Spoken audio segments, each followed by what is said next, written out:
I didn't know that taking out the trash that night would change everything. That was the first time I heard the sound of a key hitting concrete. Old. Heavy. Not mine. That sound never left my head. No one was waiting for me at home.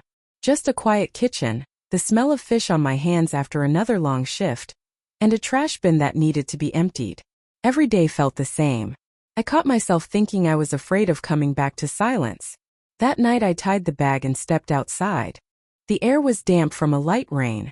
Asphalt glistened under weak lamps. Near the dumpster stood an old bench. Usually kids sat there. Now a man was slumped on it.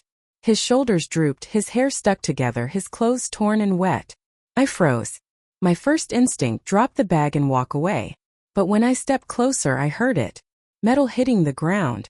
He bent down and picked it up. A key. He clutched it in his fist like it was the last thing he owned. My stomach tightened. Why guard a key like that? What could it possibly open? If I had walked past that bench, my life would have stayed quiet. But I stopped.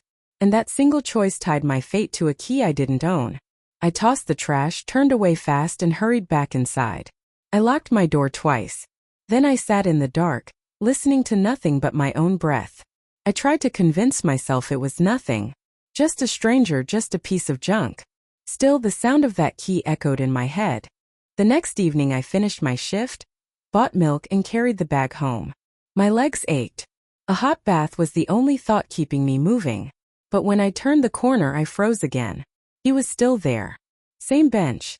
Head lower, shoulders shaking. I thought about crossing the street, avoiding him. But as I passed, he swayed and nearly collapsed. His hand grabbed the edge of the bench. The other went straight to his pocket. I heard it, the faint rattle of the key. Like it kept him alive. I stopped. My throat was dry. Every part of me screamed to keep walking. He wasn't my problem. But then he let out a weak gasp. More air than voice. I stepped closer, shaking. "Are you okay?" I asked. His eyes opened. For a moment they locked with mine. No anger. No threat. Just pain. He tried to speak but couldn't. I crouched down. "Come on," I whispered. "You can't stay here." His body was lighter than I expected. Step by step I helped him inside. Up the stairs. Into my apartment. He collapsed on the couch. His chest rose fast, shallow. I grabbed my phone and called 911. Sirens came minutes later. EMTs filled my living room with light, gloves, antiseptic. Diagnosis: dehydration, exhaustion, malnutrition. Nothing fatal but close enough. They urged him to come with them. He shook his head. His voice cracked but steady. No hospital. He signed the refusal. When they left, silence hit hard. I leaned against the counter, staring at him. His eyes closed, his face pale. His hand rested on his pocket. Even half-conscious, he gripped that key.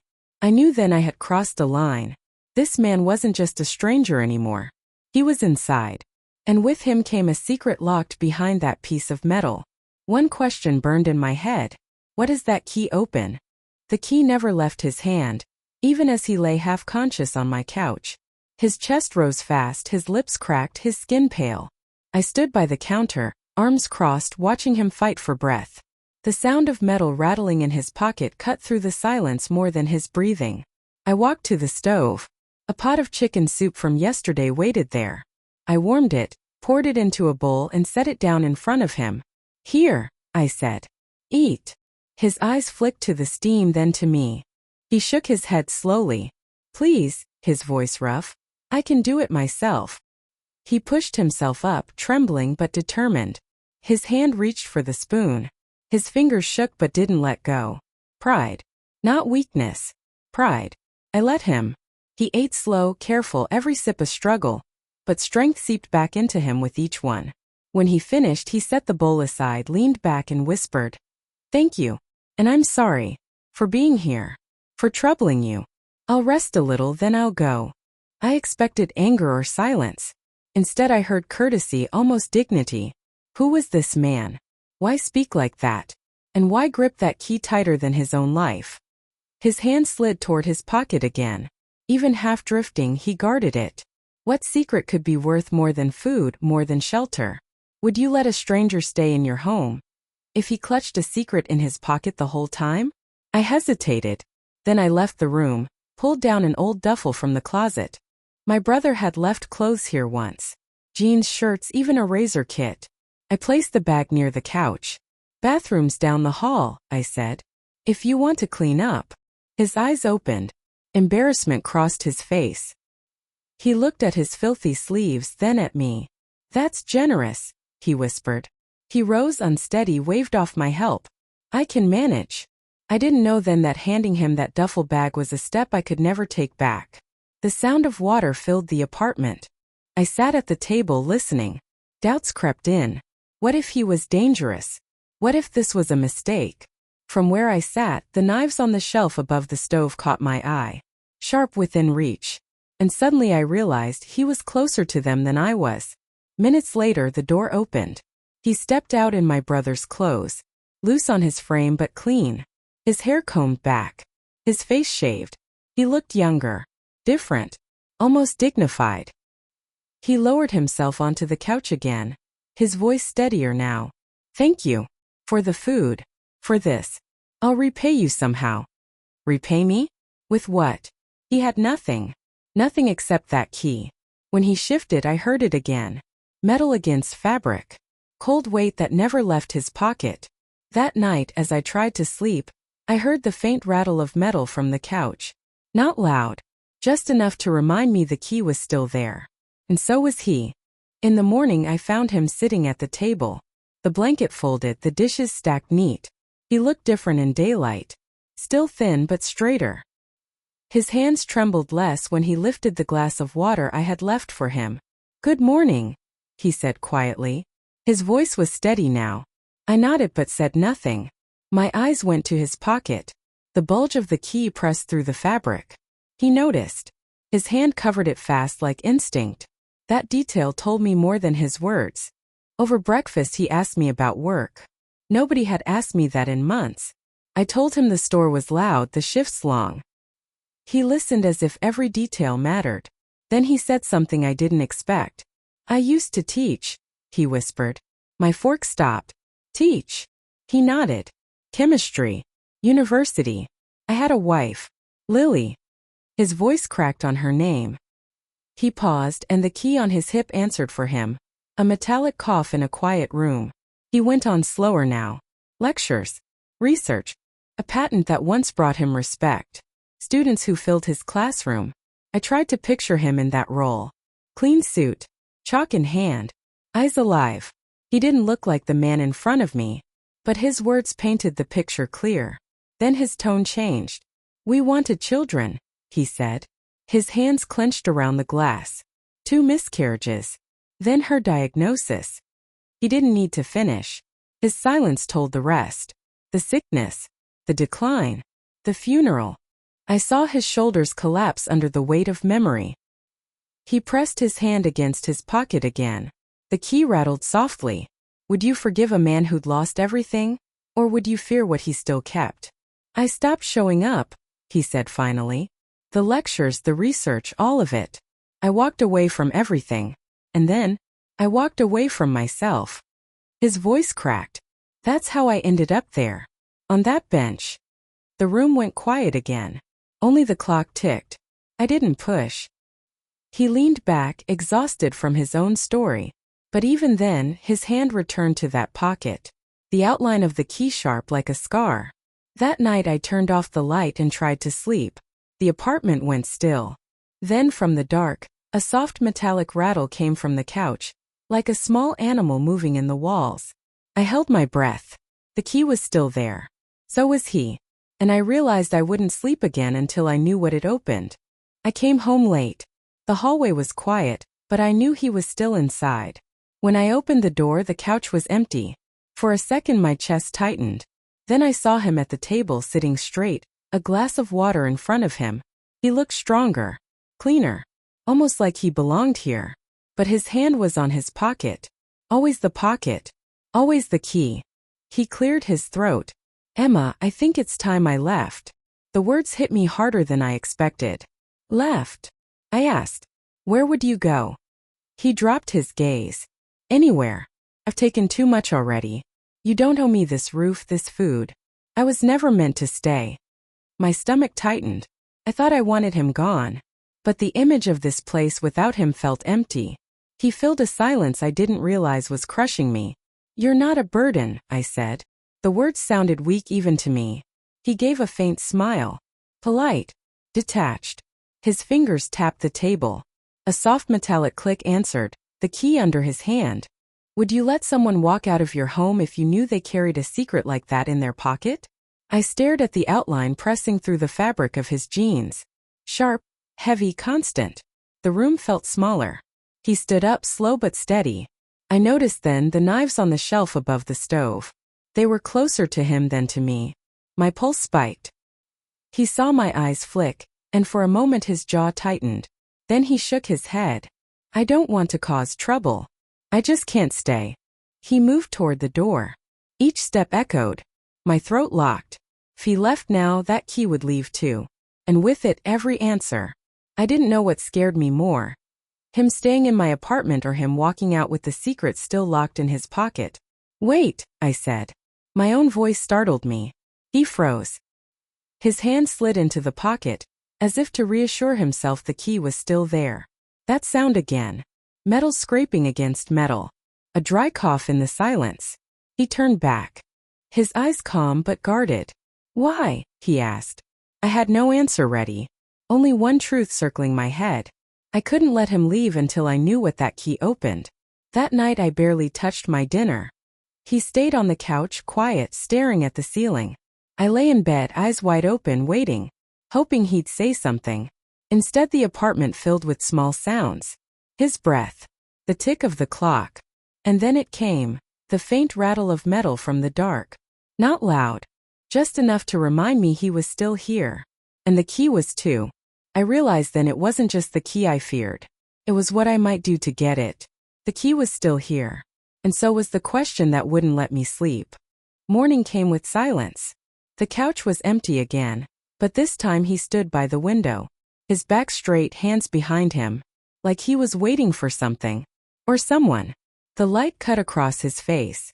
Calm, unreadable. But I saw it. The weight in his pocket pulling the fabric down. The key. Always the key. He turned when he heard me. You didn't sleep, he said. Not a question. A statement. I shook my head. Neither did you. His lips curved. Not a smile. Just acknowledgement. He poured water into a glass, handed it to me. Simple, quiet. But his fingers brushed mine. Cold. I felt the weight of his secret in that touch. Would you sit across from someone knowing that every word they spoke hid a truth locked in their pocket? We ate in silence. Bread, butter, coffee. Ordinary food, but it tasted different. Sharper.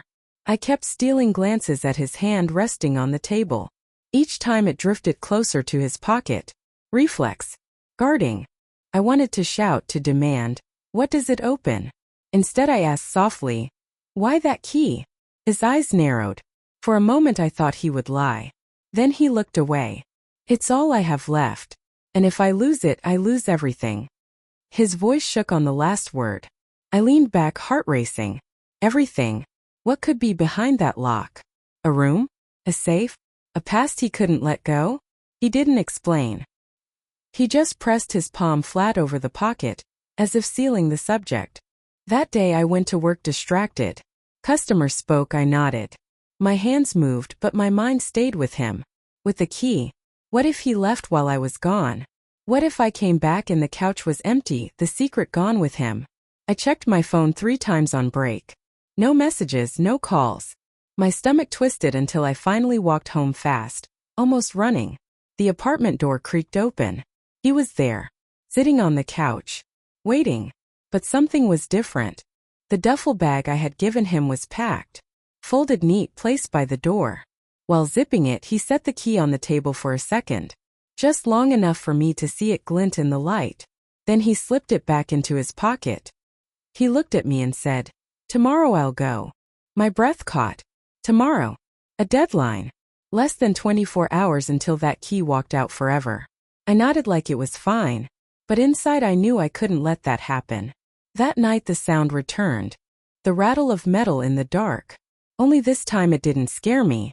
It lit something sharper. Would you cross the line to uncover a secret? If the clock was already ticking down? I wasn't waiting for him to reveal it anymore. I was planning how to take it. The next day stretched like wire. Every sound at work jolted me. Every minute ticked toward evening. Toward tomorrow. The day he said he would leave. I came home early, heart pounding before I even turned the key in my own lock. He was at the table again. The duffel bag sat by the door. Packed ready. His eyes met mine. Calm, steady. But his hand still rested near his pocket. Near the key. You came back early, he said. I nodded. Didn't feel like staying late. My voice sounded normal, but my chest was tight. He studied me, then gave a small nod. Like he knew I was lying.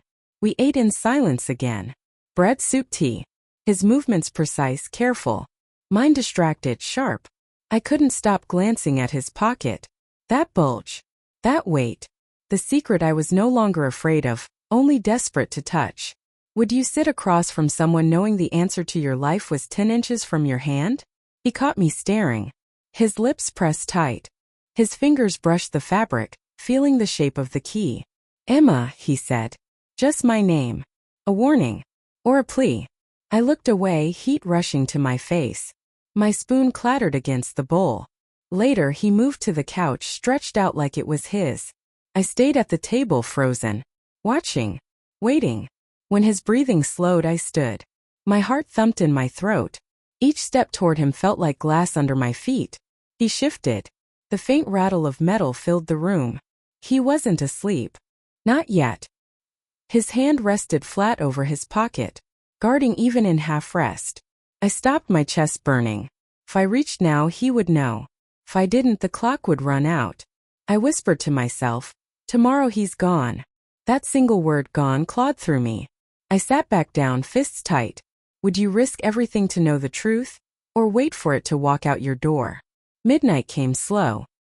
His breath deepened, but his hand never left that pocket. My eyes stayed wide, watching the rise and fall of his chest. And listening. The faint metallic scrape in the silence. A knife on the counter caught the light from the street lamp, one thin gleam across steel. My heart hammered. Click. The line was crossed. No turning back. The key would be mine tonight. Midnight. I rose from the chair as slow as I could. The floor didn't creak. My breath shallow, each step measured. He lay on the couch, one arm over his chest, the other on his pocket. His hand twitched when I came close. The sound of metal rasped against fabric. A warning. My heart slammed. I froze, then reached anyway. My fingers brushed the denim. Cold weight pressed back. The key. For a second the world shrank to that single object. His hand jerked, caught my wrist. His eyes shot open. Why? Not angry. Just tired. I whispered. Because I can't live with secrets under my roof. Silence. Then he opened my palm, placed the key inside and whispered. Because I can't carry it anymore. The metal heavier than I imagined. Not just weight. History. Regret. He looked away. It opens a locker. Train station. My last box. Papers. Letters. Proof of who I was. Before everything. Before I lost it all. He swallowed. Take it. You'll see the truth. I stood frozen, the key biting into my skin. I thought of Lily, the wife he lost. Of the professor he once had been. And of the wreck he became. Secrets had buried him. And if I wasn't careful, they would bury me too. I pressed the key back into his hand. Not all doors are mine to open, I said. His eyes filled, then closed. He slept at last. Morning came and the couch was empty. The duffel bag gone. Only the folded blanket left behind. I touched it and knew. Some stories aren't about saving others. They're about saving yourself. Would you have opened the locker? Or walked away? Tell me in the comments what you would have done. And if you believe justice sometimes means refusing to carry someone else's secrets, subscribe to Revenge Veil. Because here, not all revenge is about anger. Sometimes it's about dignity. Sometimes it's about respect.